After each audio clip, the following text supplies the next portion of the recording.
ওযুর সময় মেয়েদের মাথার কাপড় সরে গেলে কোনো অসুবিধা হবে কি? এই প্রশ্ন অনেক মা বোনরা করেন। আজকে লাইভও এক ভদ্র মহিলা এসার পরে লাইভ অনুষ্ঠানেও প্রশ্ন করেছেন। প্রশ্নটা হলো যে মহিলাদের মাথার কাপড় সরে গেলে ওযুর মধ্যে কোনো অসুবিধা হবে কিনা।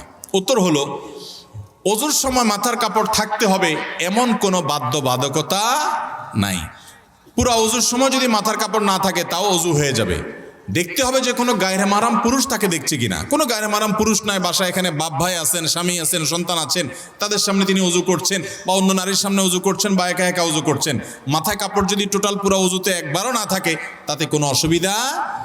আমরা সময় যেখানে জায়গা মাথা কাপড়ের সেটা দিই না, যেখানে মাথা কাপড় যাওয়ার দরকার নাই সেখানে মাথা কাপড় নিয়ে টানাটানি করি।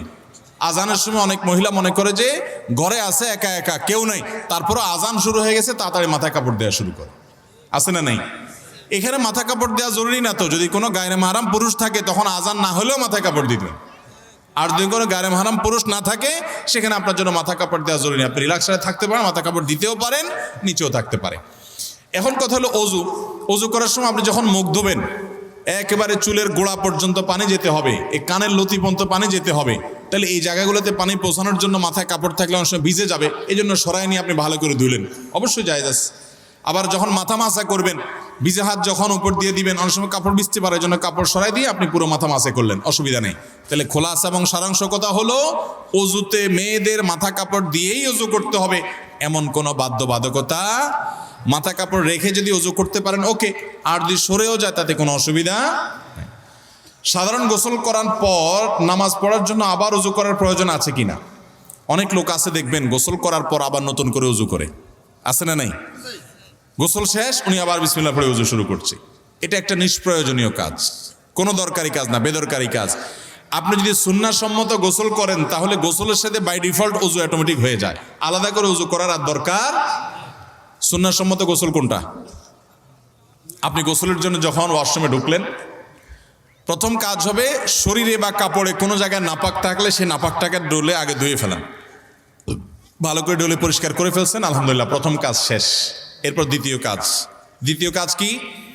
এবার দুই হাতের কবজি ভালো করে ধুয়ে কুলি করেন, নাকে পানি দেন, মুখ ধোন 3 বার, হাতের কনুই পর্যন্ত 3 বার ধোন দুনো হাত, মাথা মাসা করেন। ওযুর সব কাজগুলো শেষ, শুধু একটা বাকি আছে পা ধোয়া। পা ধোয়াটা থাকুক বাকি। এবার আপনি মাথায় কাঁধে শরীরে পানি ঢেলে গোসল করেন। ওয়াশরুম থেকে বের হওয়ার সময় 2 পা একেবারে পর্যন্ত টাকনু পর্যন্ত ধুয়ে এরপর আপনি বের হয়ে চলে যান। তাহলে ওযু এবং গোসল একসাথে হয়ে গেছে, আলাদা ওযু করার দরকার নাই। অনেকে এরপরে আবার আলাদা ওযু করতে যায়, এটা একরকম বলতে পারেন বিনা প্রয়োজনে কষ্ট। এরপরে প্রশ্ন হলো আমাদের এলাকায় ধর্মীয় অনুষ্ঠানে হিন্দুদের দোকান থেকে মিষ্টি ব্যবহার করা হয়, এই এলাকায় কোনো মুসলমানের দোকান নাই এমন নয়, তাহলে এটা কি জায়েজ হবে?